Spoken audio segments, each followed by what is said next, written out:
Wiiki ewedde ettaka lyayigulukuka mu ssaza ly'e Bulugunya mu disitulikiti y'e Bulambuli eryaleka abantu abawerera ddala nga bafudde. Obwongeredde olwaleero nga abantu 28 be babadde bakaziikibwa abaabuutikirwa ettaka. Ssaabaminisita Robinah Nabbanja yawubako olubu lw'ekigere mu kifo kino naye y'amakulu ga gavumenti okuziikula abantu abaziikibwa ettaka wamu n'okuyamba abo abaakosebwa. Personally, the person of the Prime Minister is seen on the ground walking and riding a border and representing government. I think you deserve a lot of credit really. You've given us direction, you've coordinated us. For me, I'm confident that we can overcome this. Enkya ya leero Ssaabaminisita Robinah Nabbanja atuuzizza olukiiko okusala amagezi ku ngeri gye bayinza okudduukirira abantu b'e Bulambuli wamu n'ebitundu by'eggwanga ebirala ebikoseddwa okuyigulukuka kw'ettaka. Mu nsisinkano eno Omuteesiteesi omukulu mu minisitule y'ebyensimbi Ramathan Goodi ategeezezza ng'omukulembeze w'eggwanga Yoweri Museveni bwe yamulagidde okufuna ssente mu bwangu okudduukirira embeera eno. 124.6 billion.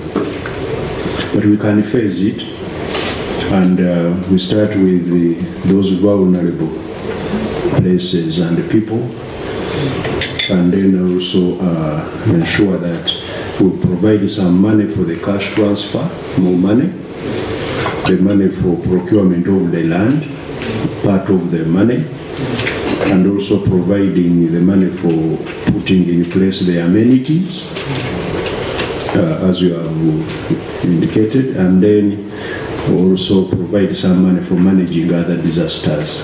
Ezimu ku ssente zino zigenda kozesebwa okugula ettaka okusengula abantu.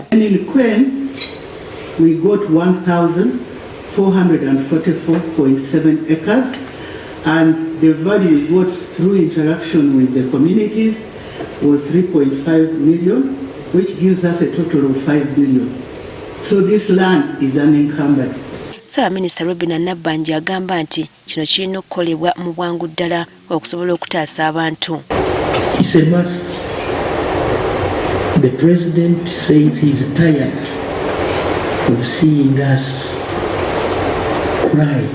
He even said some things must wait and have this exercise done. Nabbanja alabudde abantu abaziimuula enteekateeka ya gavumenti okubasengula. So we have 3 options. You get money and get land. One option. In Bulambuli, where we have you get money and go to other areas.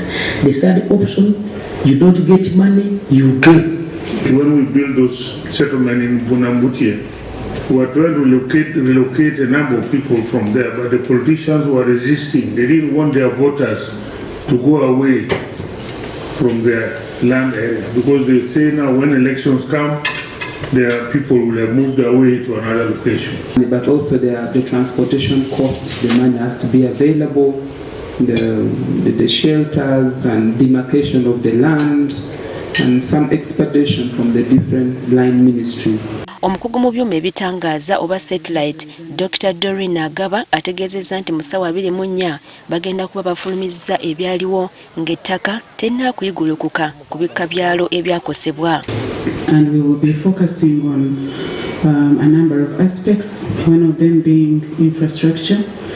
So that would be homes, number of homes, roads that have been washed away, power lines, facilities such as schools and hospitals. Ssaabaminisita ataddewo akakiiko nga kakulirwa minisita w'ebigwa bitalaze okulaba nga bakola ku nsonga zino.